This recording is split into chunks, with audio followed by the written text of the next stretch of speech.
Slayer season 3 के episode number 7 को। अगर आपने इसके पिछले एपिसोड्स अब तक नहीं देखे हैं तो पहले उन्हें जरूर देख लीजिए। तो चलिए जानते हैं आगे की कहानी को बिना किसी देरी के इस एपिसोड के साथ, जिसका नाम है ऑफुल विलन्स।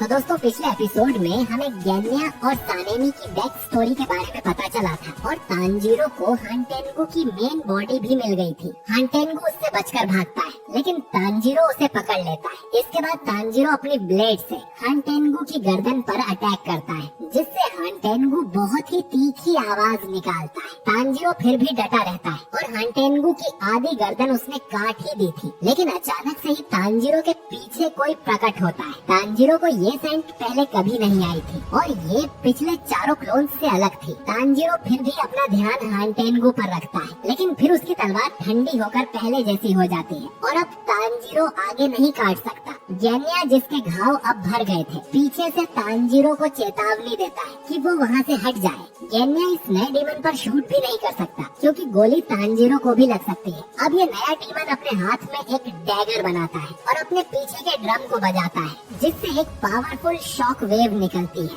और तांजीरो को दूर उड़ा देती है। इसके बाद जमीन में से 5 लकड़ी के बने ड्रैगन्स निकलते हैं, जो कि तांजीरो को आसमान में ले जाकर उस पर अटैक कर देते हैं। तांजीरो एक ड्रैगन से दूसरे ड्रैगन को पकड़कर जिंदा रहने की कोशिश करता है और जब उसकी पकड़ छूट जाती है तब नेजुको यहाँ पर आकर तांजीरो को बचा लेती है। पर इसमें नेजुको के हाथ पैर कट जाते हैं, जो कि तुरंत हील तो हो जाते हैं, लेकिन अब नेजुको की हालत खराब हो गई थी। ये दोनों अब उस नए डीमन को देखते हैं, जो बोलता है कि तुम लोग कैसे राक्षस हो जो कि कमजोरों को परेशान करते हो। फिर ये तांजीरो को खलनायक भी बुलाता है। इसकी प्रेजेंस से ही तांजीरो को पसीने छूटने लगते हैं और उसे समझ नहीं आता कि ये नया डीमन कहाँ से टपक पड़ा और अब उसे उन बाकी 4 क्लोन्स की सेंट भी नहीं आ रही थी। फिर हमें गेन्या के जरिए पता चलता है कि कुछ देर पहले जब तांजीरो हानटेंगू की गर्दन काट रहा था और गेन्या आजेत्सु से लड़ रहा था, तब सेकिडो अपने दोनों हाथ खड़े करता है और पलक झपकते ही काराकू और उरुगी को अपने अंदर खींच लेता है और देखते ही देखते वो आजेत्सु को भी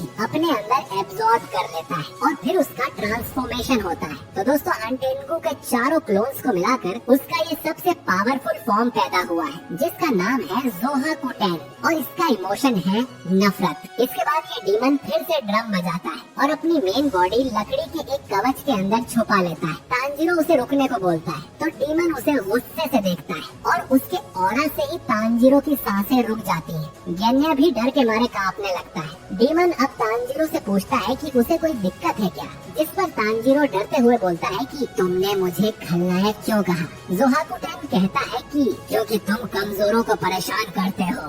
अभी तुमने एक छोटे और कमजोर को काटने की कोशिश की थी, ऐसा कोई राक्षस ही कर सकता है।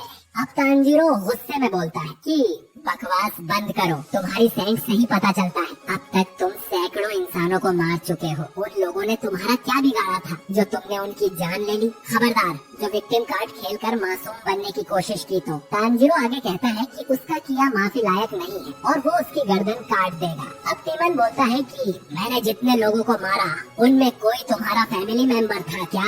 नहीं ना, तो तुम इतना गुस्सा क्यों कर रहे हो? तांजीरो कहता है कि मैं नहीं चाहता कि डीमन के हाथों और भी लोग मारे जाएं और इंसान को किसी दूसरे इंसान की मदद करने के लिए किसी रिश्ते या बहाने की जरूरत नहीं होती, पर तुम्हारे जैसा राक्षस ये बात नहीं समझेगा।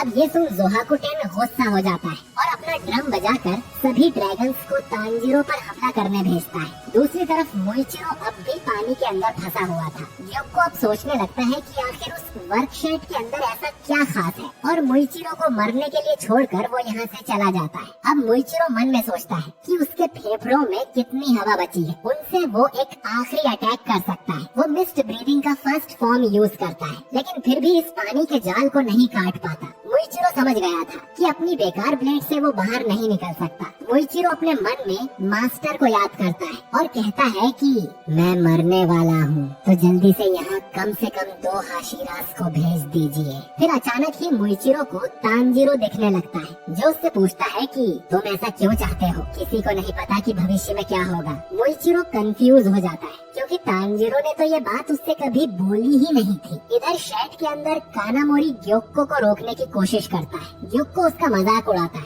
उसके सामने खड़े होने की हिम्मत करने के लिए। फिर ग्योक्को अपने हाथ में एक मटका बनाता है और उससे निकलती पानी की धार से कानामोरी का चाकू टूट जाता है और उसके शरीर पे कट्स लग जाते हैं। ग्योक्को पूछता है कि तुम इस शेड को इतना प्रोटेक्ट क्यों कर रहे हो?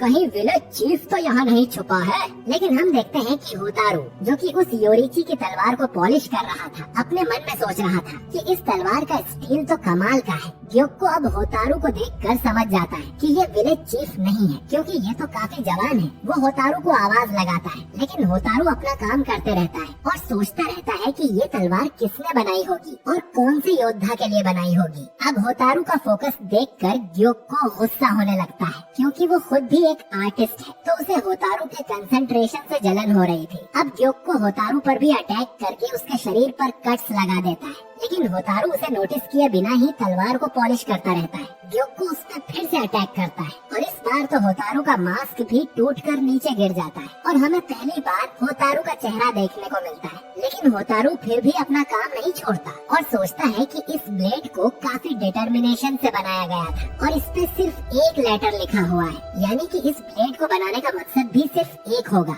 अब ग्योक्को गुस्से से भर जाता है। वो चाहे तो चुटकी में होतारू को मार सकता है, लेकिन वो पहले होतारू का फोकस तोड़ना चाहता है। इधर मोइचिरो की आंखों के सामने अंधेरा छाने लगता है। वो समझ गया था कि वो मर जाएगा, लेकिन तांजीरो उसे फिर से कहता है कि ये उसके हाथ में नहीं है और कोई उसकी मदद करने जरूर आएगा। मोइचिरो फिर सोचता है कि तांजीरो ने उसे ये भी नहीं कहा था। मोइचिरो को ये भी लगता है कि दूसरे के भरोसे बैठने से ज्यादा बुरा और कुछ नहीं हो सकता। तांजीरो फिर बोलता है कि हर काम हम अकेले नहीं कर सकते और किसी की मदद लेने से वो काम आसान हो जाता है। मोइचिरो सोचता है कि कोई उसकी मदद नहीं कर पाएगा, क्योंकि बाकी सब उससे कमजोर है और उसे खुद संभल के रहना चाहिए था। अब मोइचिरो की आंखें बंद होने लगती हैं, लेकिन तभी कोतेत्सु यहाँ आकर एक चाकू से उस वाटर पॉड को फोड़ने की कोशिश करता है और कहता है कि मैं मोइचिरो को मरने नहीं दूंगा। लेकिन काफी कोशिश के बाद भी कोतेत्सु उस पॉड को नहीं काट पाता। मोइचिरो सोचता है कि जब मुझसे ही ये नहीं कटा तो ये बच्चा क्या कर लेगा। इसे बाकी चीजों पर ध्यान देना चाहिए, जैसे विलेज चीफ की प्रोटेक्शन, पर वो भी इसके बस का नहीं है। कम से कम ये ढेर सारी तलवारें लेकर इस गांव से भाग सकता है। तभी मोइचिरो देखता है कि पीछे से एक फिश डीमन आ रहा था। वो कोतेत्सु को वार्न करने की कोशिश करता है, लेकिन वो फिश डीमन कोतेत्सु के हाथ पर कट्स मार देता है और फिर एक ब्लेड को कोतेत्सु के पेट में भी घुसा देता है। मोइचिरो अब पैनिक करते हुए मन में बोलता है, कोतेत्सु यहाँ से भाग जाओ। लेकिन कोतेत्सु मोइचिरो की तरफ ही आने लगता है। कोतेत्सु वाटर पॉट पर मुंह लगाकर उसमें हवा फूंक देता है। ये हवा के बुलबुले मोइचिरो तक जाते हैं, जिससे वो गहरी सांस ले पाता है। उसे फिर से तांजीरो दिखाई देता है, जो बोलता है कि जब हम किसी की मदद करते हैं तो हमारी भी मदद होती है। फिर तांजीरो गायब हो जाता है और उसकी जगह एक आदमी आकर बोलता है कि इंसान जब एक दूसरे की मदद करते हैं तब उनमें बहुत शक्ति आ जाती है। अब मोइचिरो गहरी सांस लेकर मिस्ट ब्रीदिंग का सेकंड फॉर्म यूज करता है और उस वाटर पॉट को काट कर उसमें से आजाद हो जाता है। मोइचिरो को अब याद आता है कि वो आदमी कोई और नहीं बल्कि उसके फादर थे और उनकी आंखें भी तांजीरो की तरह लाल हैं। और दोस्तों, ये एपिसोड यहीं पर खत्म हो जाता है। तो वो भी आखिरकार पानी के जाल से आजाद हो गया है। कहानी ज्यादा आगे नहीं बढ़ी है। साथ ही हैगेनेजुका और मोइचिरो के फादर का फेस रिवील भी हमें देखने को मिला है। तो आपको ये एपिसोड कैसा लगा, कमेंट करके जरूर बताइए। बाकी अब तांजीरो जोहेकुटेन को हरा पाएगा या नहीं, मोइचिरो अब क्या करेगा और मित्सुरी अब तक कहाँ पर है, ये सब हमें जानने को मिलेगा अगले एपिसोड में।